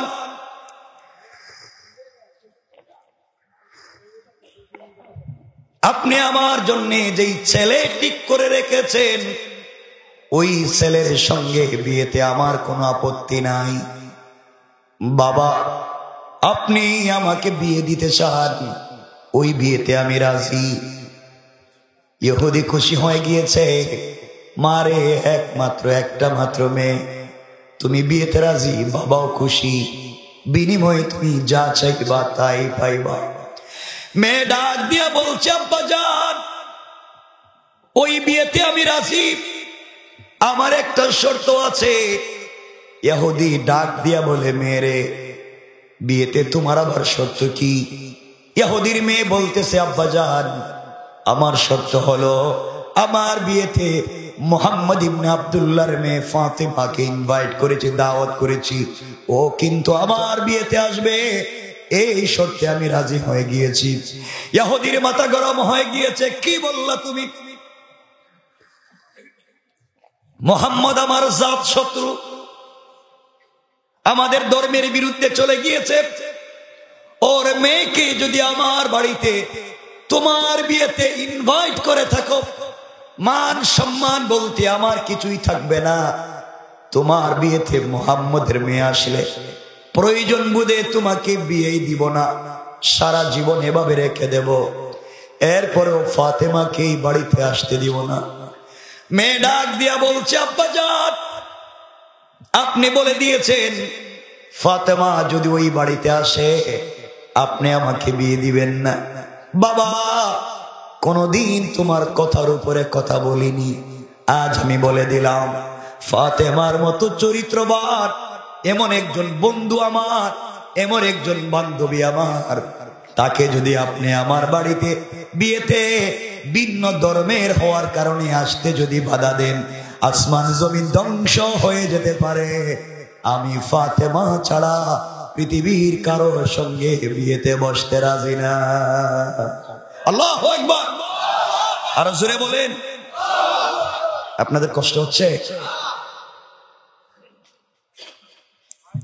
গত 8 তারিখ থেকে 8 তারিখ আমি অসুস্থ, দেশে ছিলাম না 8 মাস পরে দেশে আসছিলাম। গত 8 তারিখ আসার পরে ওখানে ছিল ঠান্ডা, বরফের দেশ, এখানে এসে গরম, ঠান্ডা গরম মিক্স হয়েছে, অনেক অসুস্থ ছিলাম। তো এর ভিতরে তো কথা বলতেছি, মানে আমি যখন কথা বলি তখন বুঝতে দিচ্ছি না যে আমি অসুস্থ। তাহলে আপনারা বলবেন হুজুর অসুস্থ নিয়ে আইছে কেন? আর এই যে এরা কইবে হুজুরে তো আনছি, ওয়াজ তো করা লাগবেই, অসুস্থতার বুঝাইয়া লাভ কি? এই জন্যই কথা বলতেছি। আমার মনে হয় আপনাদের খুব কষ্ট হইতেছে।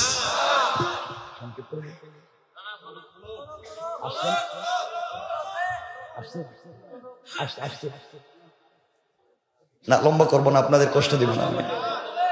আরে শোনেন, আমি তো বলতেছি, এটা কি তা ঠেলা গাড়ি চালাইতেছি, চালাবো কিছুক্ষণ, বেশি বলবো। কষ্ট হচ্ছে না তো আমার বন্ধুগণ? ইহুদি বলতেছে, মা কি বললা, ফাতেমা যদি বাড়িতে আসে আমি তো রাজি না, আর ফাতেমা ছাড়া তুমিও বিয়ে করবে না।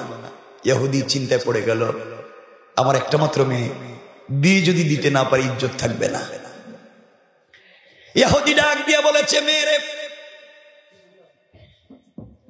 একমাত্র একটা মাত্র মেয়ে, তুমি যদি বিয়ে না করো এই সমাজে আমি মুখ দেখাতে পারবো না। মেয়েরে, তুমি কষ্ট নিও না, ফাতেমাকে ইনভাইট করেছো, আমার কোনো আপত্তি নাই, বিয়েতে নিয়ে আসো, কিন্তু মারে আমার একটা শর্ত আছে। মেয়ে বলছে, আব্বাজান আপনার শর্ত কি? ইহুদি বলতেছে, মেয়েরে, আমার শর্ত হলো ফাতেমা যদি এই বাড়িতে আসতে হয়, গরিবের মেয়ে, তোমার বিয়েতে আমি যাদেরকে ইনভাইট করেছি ইনভাইট করব, সবাই টাকাওয়ালার ছেলে মেয়ে, দামি দামি কাপড় পরে আসবে, দামি দামি অর্নামেন্টস জুয়েলারি পরে আসবে। ফাতেমা গরিবের মেয়ে, 3 বেলা 1 বেলা খাবার পায় না, বাঙ্গা ঘরে থাকে, দামি কোনো কাপড় নেই, ছেঁড়া কাপড় পরে। ও যদি আমার বাড়িতে ছেঁড়া কাপড় পরে, পুরাতন কাপড় পরে বিয়েতে চলে আসে, আমার সম্মান থাকবে না, আমার সোসাইটিতে ইজ্জত থাকবে না। সে যদি আমার বাড়িতে আসতে হয়, সামাজিকতা রক্ষা করে আসতে হবে, নতুন জামা কাপড় পরে আসতে হবে। ইহুদির চিন্তা হলো, ফাতেমা কাপড়ও পাবে না, আসতেও পারবে। বলেন না, বলেন না। এর চিন্তা হলো কাপড়ও নাই, আশাও নাই। এই হলো তার সিদ্ধান্ত। এই কথা শুনছেন কে? এত আসতে বলবেন না, জোরে বলেন। আলোচনার শুরুতেই বলছি, সম্পর্ক একজনের সাথে যদি করা যায়, বাড়িতে বসে কথা বললেও শুনবেন কে? ইহুদি সিদ্ধান্ত নিয়েছে ওই কথার মাধ্যমে ফাতেমাকে বাড়িতে আসতে দিবে না। আর আমার আল্লাহ সিদ্ধান্ত নিয়েছে ফাতেমাকে ওই বাড়ির বিয়েতে পাঠাইয়া দিবে। আল্লাহ পারবে? বলেন না পারবে? আমার বন্ধুগণ, মেয়েটা ফাতেমার কাছে এসে চোখের পানি ছেড়ে ডাক দিয়ে বলতেছে, বোন রে, তুমি আমার বিয়েতে যাও, আমার বাবা চায় না, আমার বাবা রাজি না। অনেক অনুনয় বিনয়ের পরে এক শর্তে রাজি হয়েছে, তুমি যদি একটা নতুন জামা পরে আমার বিয়েতে যাও, এছাড়া আমার বাবা বিয়েতে রাজি না। ফাতেমা চোখের পানি ছেড়ে দিলেন আর ডাক দিয়ে বলছেন, বোন রে, এমন এক বাবার ঘরে জন্ম নিয়েছি, 3 বেলা 1 বেলা খাবার থাকে না, মাসের পর মাস চলে যায়, চুলায় কোনো আগুন জ্বলে না, নতুন কাপড় পাওয়া তো দূরের কথা, পুরাতন কাপড় ঠিক মতো পাওয়া যায় না। কিন্তু আমার দিলে কোনো অনুশোচনা নাই, আমার দিলে কোনো ব্যথা নাই, আমি তো একজনকে ভালোবেসে ফেলেছি, তিনি আমার আল্লাহ। আমার বিশ্বাস, দুনিয়ায় যদি কষ্ট করে দিন কাটিয়া চলে যায়, আখিরাতে আমার আল্লাহ আমাকে রানী বানাইয়া দিতে পারেন। কোন ঠিক কিনা? আমার বন্ধুগণ, এক পর্যায়ে মেয়েটা বলতেছে, ফাতেমা তুমি বলো আমার বিয়েতে কি কাপড় পরে যাইবা? ফাতেমা বললেন, বোন রে, আমার তো কাপড়ই নাই, যেতে পারবো না। এবার ইহুদির মেয়ে চোখের পানি ছেড়ে ফাতেমাকে জড়িয়ে ধরে কান্দে আর ডাক দিয়ে বলেছে, বোন রে, তুমি আমাকে বলেছো দীর্ঘদিন পর্যন্ত তোমার সঙ্গে চলাফেরা করে যেই জিনিস আমি বুঝতে পেরেছি, তুমি না বলেছো তোমার সঙ্গে একজনের প্রেম, তুমি না একজনকে দিল থেকে ভালোবাসো, তুমি আমাকে বলেছো তোমার সৃষ্টিকর্তা আল্লাহ যে আসমান জমিন তৈরি করেছে, তুমি তাকে মনে প্রাণে ভালোবাসো। তোমার আল্লাহর অনেক ক্ষমতা, প্রতিদিন পূর্ব দিগন্তে সূর্য উঠায়, তোমার আল্লাহর অনেক ক্ষমতা, রাত দিন বানাইয়া দেয়। ফাতেমা তুমি আমাকে বলেছো তুমি যখন নামাজের সেজদায় পড়ে তাকে ডাক দাও, সে তোমার সঙ্গে কথা বলে। সারাদিন অপেক্ষা করো, রাত হয়ে গেলে তার সঙ্গে কথা বলবে। ও ফাতেমা, তোমার আল্লাহর যদি এত ক্ষমতা হয়, তোমার আল্লাহ কি একটা কাপড়ের ব্যবস্থা করতে পারে না? এত এত ভালোবাসা যদি তোমার হয়, একতরফা ভালোবাসা হয় না, তুমি তাকে একা একা ভালোবাসে যাও। আমার মন বলছে সে তোমাকে ভালোবাসে না। ফাতেমা, তুমি আমাকে বলেছ তোমার আল্লাহর কাছে কোনো জিনিস চাইলে হাসবি আল্লাহ, আল্লাহ আমার জন্য যথেষ্ট মনে করে কোনো জিনিস চাইলে তিনি ফিরাইয়া দেয় না। আমি পরীক্ষা করতে চাই, আল্লাহর কাছে একটা কাপড়ের আবদার করো, তোমার রব যদি তোমাকে কাপড় দিয়ে দেয়, আমিও কালিমা পড়ে মুসলমান হয়ে যাব। ফাতেমা বিগি হয়ে গেলেন।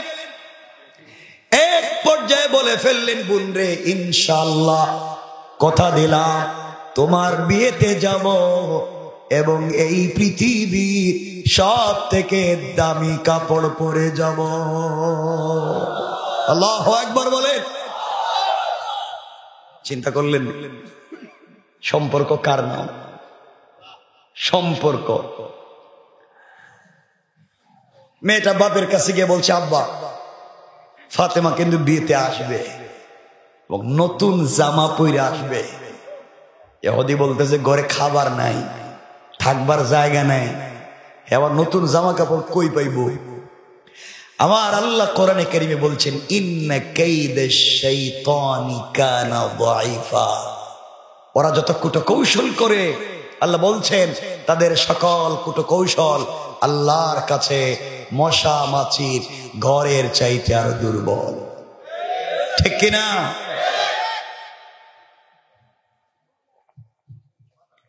আমার বন্ধুগণ, এখানে লম্বা কথা।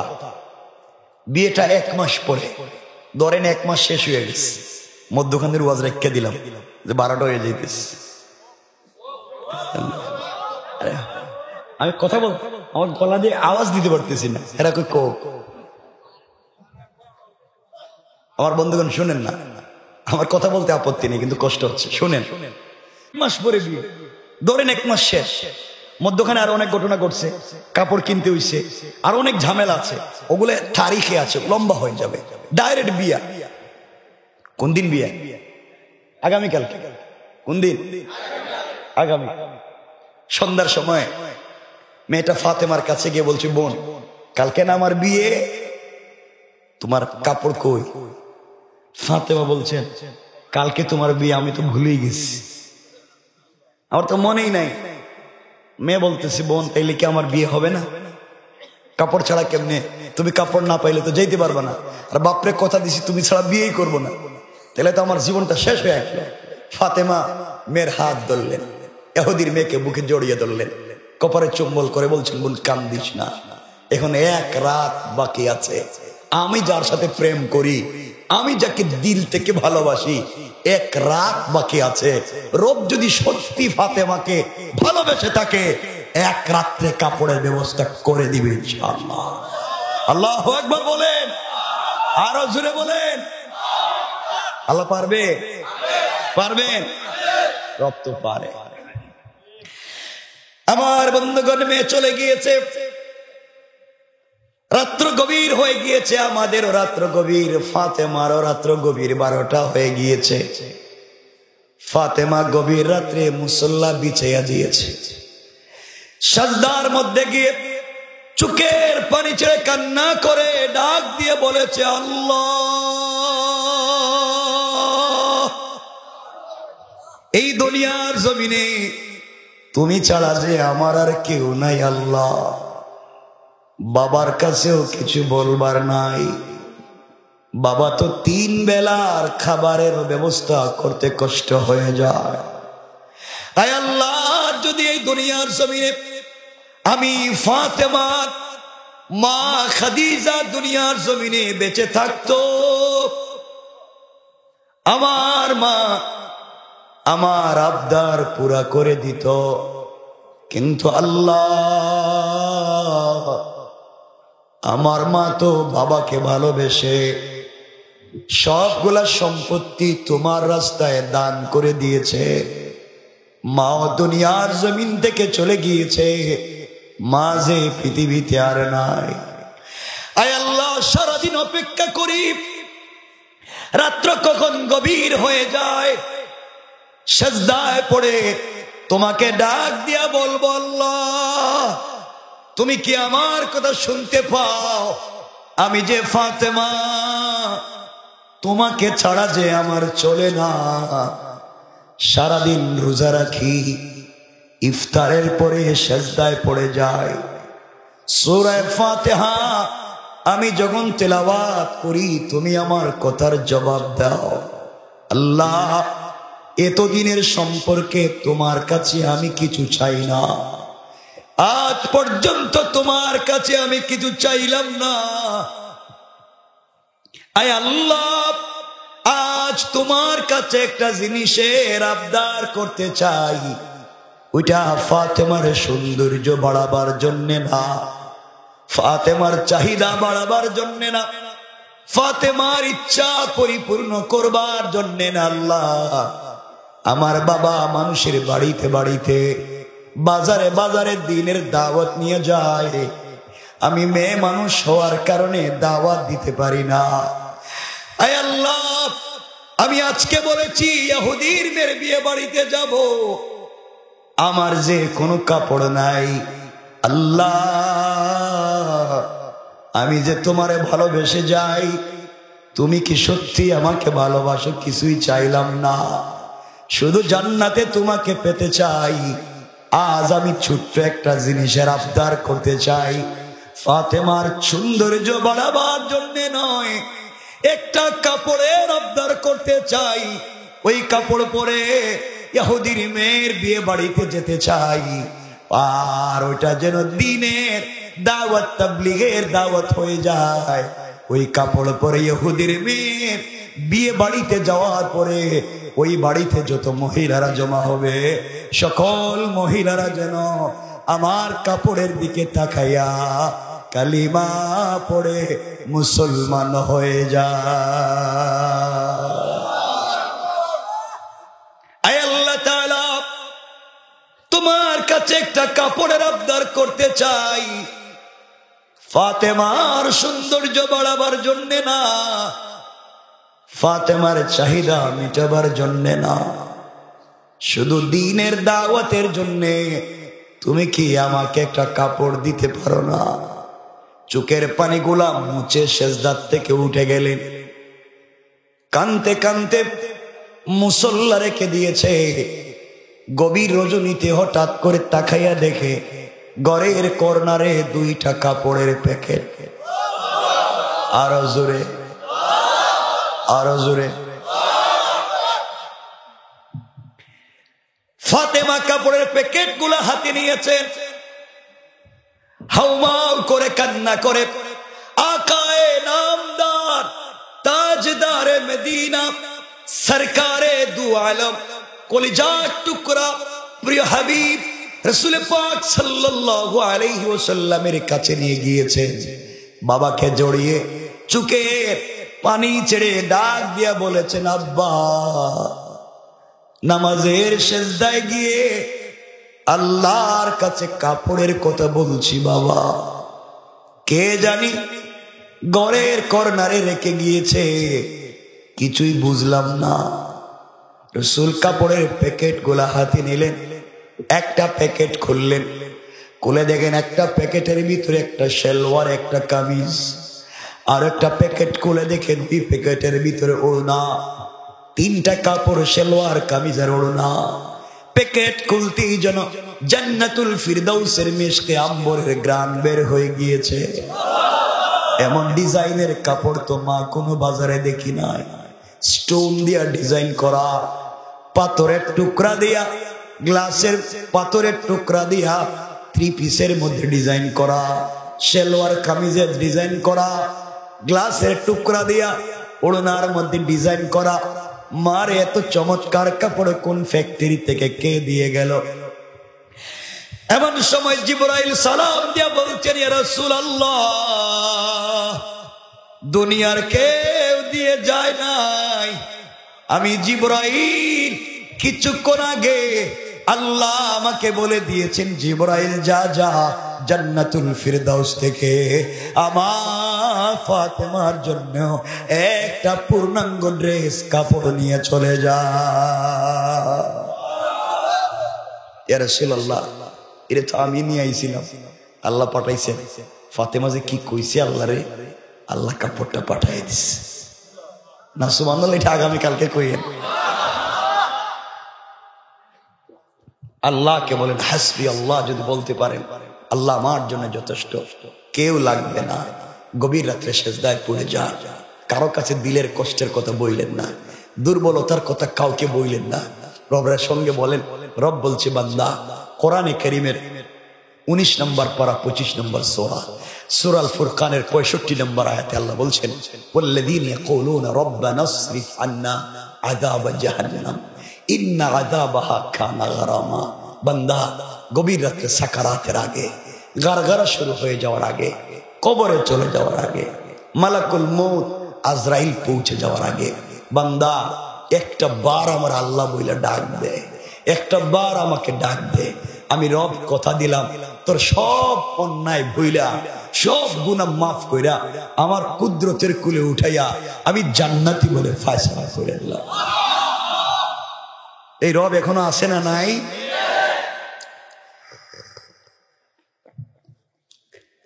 নবীজি কাঁদলেন, ফাতেমাকে জড়িয়ে ধরলেন।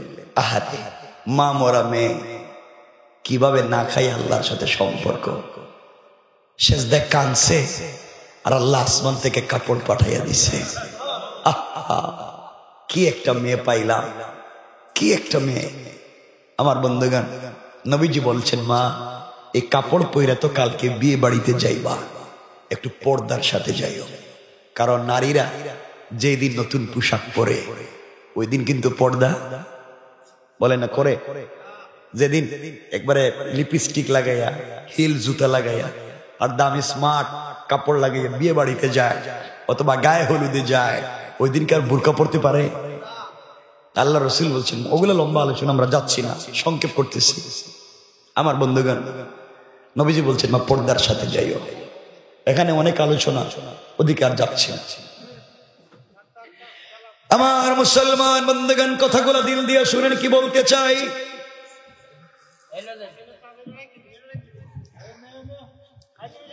আমার ভাইয়েরা, সংক্ষেপ করে দিলাম।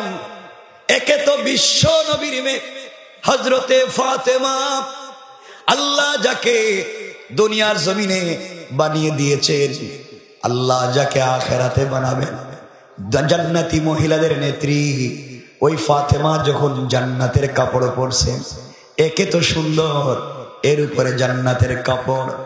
ফাতেমা যখন বিয়ে বাড়িতে পৌঁছে গিয়েছে, যেই ঘরের ভিতরে ইহুদির মেয়েটাকে সুন্দর করে সাজিয়ে গুজিয়ে রেখে দেওয়া হয়েছে, ওই ঘরের ভিতরে ফাতেমা যখন জান্নাতি কাপড় পরে ঢুকে গিয়েছে, সাথে সাথে পুরাটা ঘর মেশকে আম্বরের গ্রানে মুখরিত হইয়া জান্নাতি কাপড়ের আলোতে পুরা ঘর আলোকিত হয়ে গিয়েছে।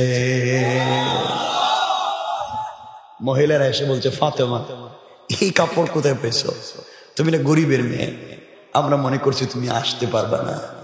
এত দামি কাপড়, তো ডিজাইন করে স্টোন দেয়া, ডিজাইন করা গ্লাসের টুকরা দেয়া, বোন এত ডিজাইন করা, এত চমৎকার পারফিউম দেওয়া কাপড় কোথায় পাইছো?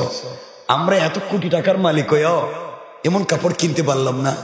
ফাতেমা একটু মুস্কি হাইসা বলছেন, বোন রে, এটা কিনে নিয়ে আইছি। সুবহানাল্লাহ কইলেন না? কি করছে? মহিলারা কোন মার্কেট থেকে কিনছো? তুমি তো ঘর থেকে বাইরেও না, তুমি মার্কেট কেমনি চিনবা? আমরা তো কেন্দুয়ার সব মার্কেট চিনি, কথা বলেন না কেন?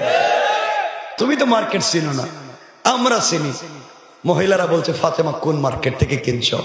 ফাতেমা বলছেন, আমি যে মার্কেট থেকে কিনছি এই মার্কেটও চিনবা না, এই দোকানও চিনবা না, এই মার্কেটে যাওয়ার রাস্তাও তোমরা চিনবা না।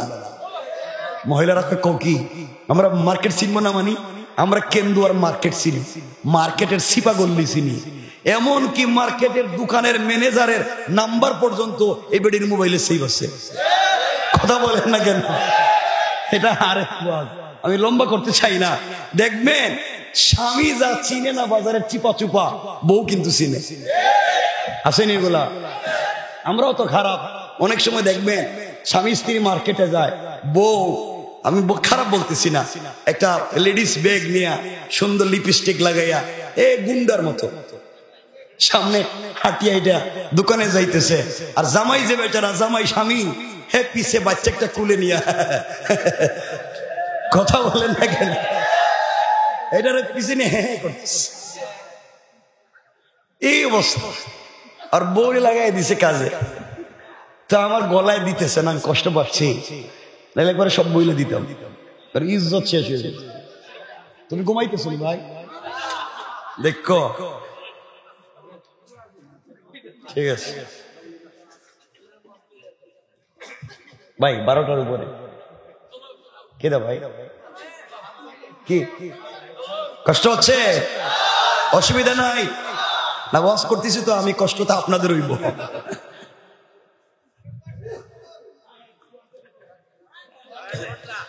আমার বন্ধুগণ, কথাগুলা দিল দিয়া শুনে নেবার কি বলতে চাই, কথাগুলা শুনেন, সামনে কি বলতে চাই মনোযোগ দিয়ে শোনেন। ফাতেমা বলছেন কাপড় কিনে নিয়ে এসেছি। মহিলারা বলছে কোত্থেকে কিনছেন বলেন। ফাতেমা বললেন তোমরা চিনবা না। এক পর্যায়ে ফাতেমা বলে ফেলছেন, বোন রে, আমি যে কাপড় কিনে নিয়ে এসেছি, এই কাপড়ের মতো কাপড় কিনা তো দূরের কথা, তোমাদের সবার বাপ দাদার 14 গোষ্ঠীর সম্পদ যদি বিক্রি করে দেও, আমার কাপড়ে যে পাথর দিয়ে ডিজাইন করা, একটা পাথরের টুকরাও কিনতে পারবা না। মহিলাদের রাগ কম না বেশি? জেদ কম না বেশি? দেখছো নি গরিবের মেয়ে কি কয় আমাদেরকে, থ্রেট দেয়। মহিলারা কিন্তু সহ্য করতে পারে না।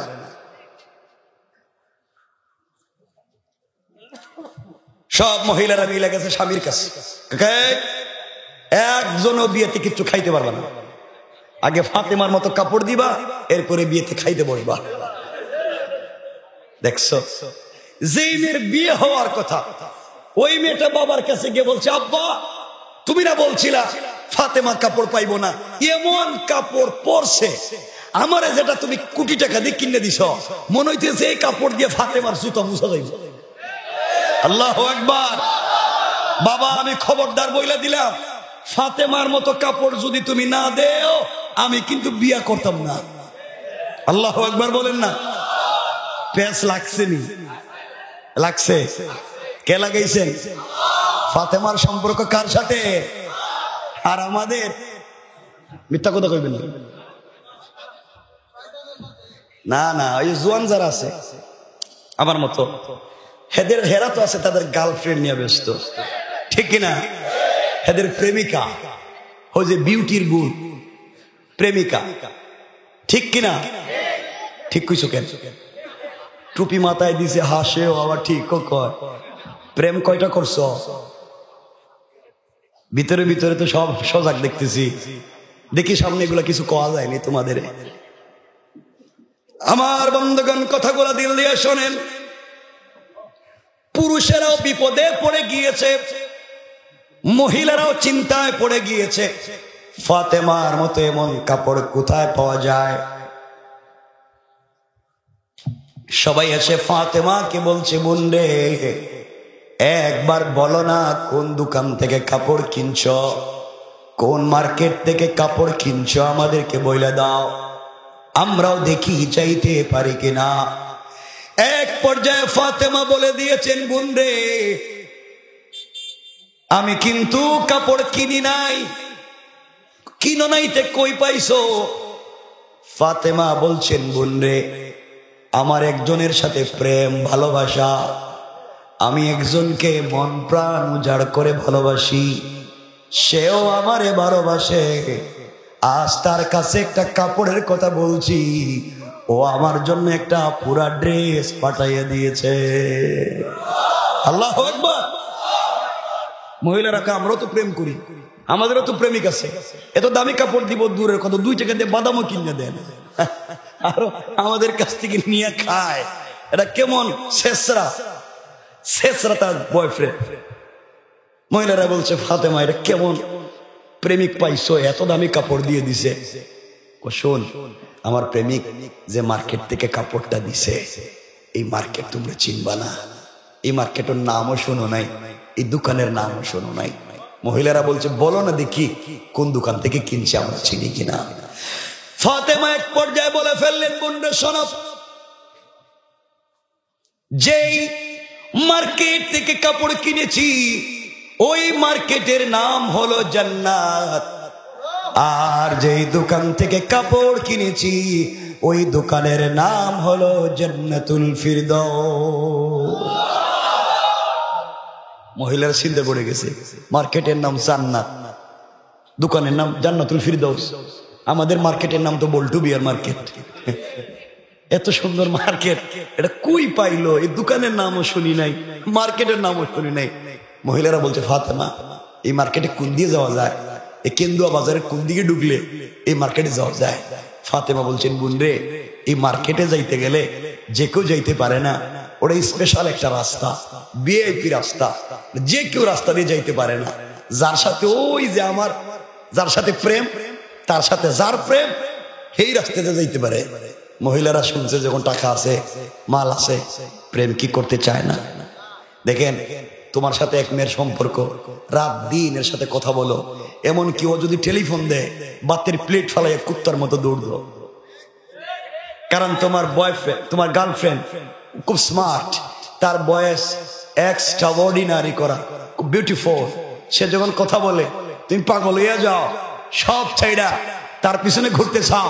ও যুবক, তুই জানিস না যেই মেয়ের পিছনে পড়ে যৌবন বিসর্জন করতে যাচ্ছ, যেই মেয়ের পিছনে পড়ে মা বাপের মুখে চুন খালি দিয়েছ, যেই মেয়েকে ভালোবেসে বিদেশ থেকে মা বাপকে টাকা না দিয়া ওই মেয়ের পিছনে সব খরচ করে দাও, যেই মেয়ের প্রেম করে মা বাপকে খারাপ দেখো, ওই মেয়েকে ভালোবাসতে চাও। যুবক জানিস না যার জন্য সব বিসর্জন করে দিলে, কসম রব্বে পাকের জাতের, আগামী কালকে সকালবেলা ওই মেয়ে যদি তোমার থেকে স্মার্ট, তোমার থেকে টাকাওয়ালা আরেকটা যুবককে পেয়ে যায়, আগামী কালকে তোমাকে ভুলে যেতে 1 মিনিটও লাগবে না। এটাই দুনিয়া, এটাই দুনিয়া। তুমি কেন এই পথে দৌড়াও? আমার বন্ধুগণ কথাগুলা দিল দিয়ে শোনেন। এক পর্যায়ে হযরতে ফাতেমা রাদিয়াল্লাহু তাআলা আনহা বলে ফেললেন, বোন রে, আমি যেই দোকান থেকে কাপড় কিনেছি ওই দোকানের নাম জান্নাতুল ফিরদাউস। যেই মার্কেট থেকে কাপড় কিনেছি ওই মার্কেটের নাম জান্নাত, আর ওই মার্কেটে যে রাস্তা দিয়ে গিয়েছি ওই রাস্তা হলো ইহদিনাস সিরাতাল মুস্তাকিম। ও মহিলারা, তোমরা যদি সিরাতে মুস্তাকিমের রাস্তায় চলো রে, সামনে গেলে জান্নাত নামক মার্কেট পাইবা, ওখানে ঢুকলে জান্নাতুল ফিরদাউস নামক দোকান পাইবা, ওখানে গেলে আমার মালিকরেও পাইবা। মালিকের সঙ্গে যদি তোমাদের সম্পর্ক হয়ে যায়, আমার চাইতে দামি দামি কাপড় তোদেরকেও গিফট করতে পারে। সুবহানাল্লাহ বলেন। মহিলারা চিন্তা করে, সিরাতে মুস্তাকিমের রাস্তা কই কি? এটা আমাদের রাস্তা কি? এমন নাম তো নাই। কি রে, সিরাতে মুস্তাকিম রাস্তার নাম, মার্কেটের নাম জান্নাত, দোকানের নাম জান্নাতুল ফিরদাউস। হেয়ার প্রেমিক এখানে আছে, কি কয়? মহিলারা বলে ফাতেমা এখানে যাওয়া লাগবে, দরকার হলে বাপ দাদা 14 গোষ্ঠী সম্পত্তি বিক্রি করুন, দরকার হলে কিডনি বিক্রি করুন, এরপরেও এই কাপড় লাগবে না? লাগবে না? কথা বলেন নাকি? যুবক আছে দেখেন না, কিডনি বিক্রি করে আইফোন 16 কিনে, ঠিক কিনা? কত খারাপ আমার বন্ধুগান। মহিলারা বলছে ফাতেমা আমরা তো ওখানে যেতে চাই, তুই রাস্তাঘাটের তো নাম শুনছিও না জীবনে, কোন দিক থেকে রাস্তা আরম্ভ? ফাতেমা বলছেন এটা ভিআইপি রাস্তা, যে কেউ যাইতে পারবা না। এই রাস্তা দিয়ে চলতে গেলে একটা স্পেশাল আইডি কার্ড লাগবে, পরিচয় পত্র লাগবে। পরিচয় পত্র ছাড়া এই রাস্তা দিয়ে কেউ যাইতে পারবে না। পরিচয় পত্র থাকলেই হবে না, আইডি কার্ড একটা পিন নাম্বার আছে, ওই পিন নাম্বার যদি মনে না থাকে তাইলে কিন্তু রাস্তা পাইবা না। আপনার কাছে এটিএম কার্ড আছে, পিন নাম্বার মনে নাই, বুথ থেকে টাকা তুলতে পারবেন? ফাতেমা বলছেন বোন কার্ড থাকলে হবে না, পিন নাম্বারটা রাখা লাগবে। মহিলারা বলছে বোন রে এ কার্ড কি, পিন নাম্বার কি ডাকো। ফাতেমা বললেন শোনো, কার্ডের নাম হলো জি কার্ড। আইডি কার্ড পরিচয় পত্র সঙ্গে থাকলে রাস্তা পাইবা, ওই কার্ডের নাম হলো ইসলাম, আর পিন নাম্বার হলো লা ইলাহা ইল্লাল্লাহু মুহাম্মাদুর রাসূলুল্লাহ। মহিলারা ইসলাম নামক আইডি কার্ড সঙ্গে রেখে কালিমা নামক পিন নাম্বার যদি মনে পড়ে না ধারণ করতে পারো রে, চলার পথে সিরাতে মুস্তাকিমের রাস্তা পাইবা। সামনে গেলে জান্নাত নামক মার্কেটও পাইবা, ওখানে গেলে জান্নাতুল ফিরদাউস নামক দোকানও পাইবা, ওখানে গেলে পরে আমার চাইতে দামি দামি কাপড় পাইবা। মহিলারা বলে ফাতেমা ইসলাম এটা কি, কালিমা এটা কি, কইবার জায়গায় আইছো? ফাতেমা দরকার হইলে সবকিছু বাদ দিব, যাওয়া লাগবে জান্নাতে। সুবহানাল্লাহ বললেন। ফাতেমা বলছেন দেখো এই পিন নাম্বারটা যে কেউ নিতে পারে না, এই পিন নাম্বারে দিলে জায়গা দিলে, এই আইডি কার্ড সঙ্গে রাখলে অনেকের বাপ দাদার সঙ্গে সম্পর্ক শেষ হয়ে যাইব, স্বামী স্ত্রী সম্পর্ক শেষ হয়ে যাইব, কেউ কাউকে পছন্দ করবে না। আমি চাই না তোমরা তোদের বাপ দাদার সম্পর্ক নষ্ট কর, স্বামী স্ত্রী সম্পর্ক নষ্ট কর। এই পিন নাম্বার নিতে গেলেই মাইল লেগে যাইব। মহিলারা বলছে দরকার হলে স্বামীরে ছেড়ে দিব, দরকার হলে মা বাপরে ছেড়ে দিব, এরপরে কাপড় লাগবে। আল্লাহু আকবার বলেন না। বলো আইডি কার্ড কার কাছে গেলে পাওয়া যায়? কোন মেম্বার আইডি কার্ড দেয়? মেম্বার। ফাতেমা বলছেন এইবার জায়গায় এসো, কোন মেম্বার চেয়ারম্যান আইডি কার্ড দেয় না, এই আইডি কার্ড বিতরণ করেন আমার আব্বা। আল্লাহু আকবার। তোদের বাপ দাদারা আমার বাপরে দেখতে পারে না, আমার আব্বা তো কিছুই কয় না। এই যে তোদের বাপ দাদা আমার বাপরে গালিগালাজ করে, আমার বাপ কিচ্ছু কয় না, এই আইডি কার্ডের পরিচয় দেয়, এই আইডি কার্ড বিতরণ করে, এই পিন নাম্বারটা দিয়া দেয়, এই আমার প্রেমিকের সঙ্গে সম্পর্ক জুড়াইয়া দেয়, এই সিরাতে মুস্তাকিমে উঠাইয়া দেয়, এই জান্নাতের রাস্তা দেখাইয়া দেয়, এই জান্নাতুল ফেরদাউসে নিয়ে যেতে চায়। আমার বাপ তো আর কিছু চায় না। মহিলারা বলে ফাতিমা তাই যদি হয় আমরাও তোমার বাপের সঙ্গ ওখানে যাইতে চাই। আল্লাহু আকবার। কত লম্বা হইতেছে ওয়াজ, কিতা এটা তো কথা আছিল না ভাই? তুমি না 18 মিনিট কইছিলে, 18 মিনিট দিয়ে ঘন্টা যাইতেছে না। আর বল ভাই, রাজীব ভাই আইছে, শরীফের জন্য আইছে, আসছে কিনা এটা কোন বাইরে নিয়ে আসো না, আমি অসুস্থ। বসে কষ্ট হইতেছে, অসুবিধা হয়, বাইরে নিয়ে আসো না, বাইরে নিয়ে আসো, নিয়ে আসো, নিয়ে আসো। আমি বলতেছি ভাই বসো, আমি কথা বলতেছি।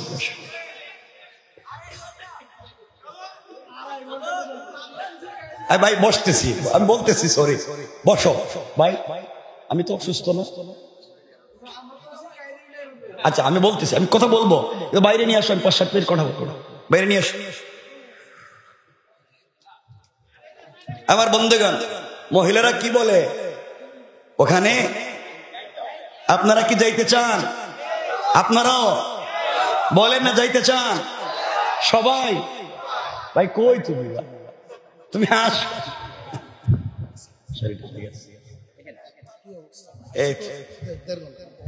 তাই তো আরো আগে গেলে ভালো আছে, আমার জানটা বাঁচলো।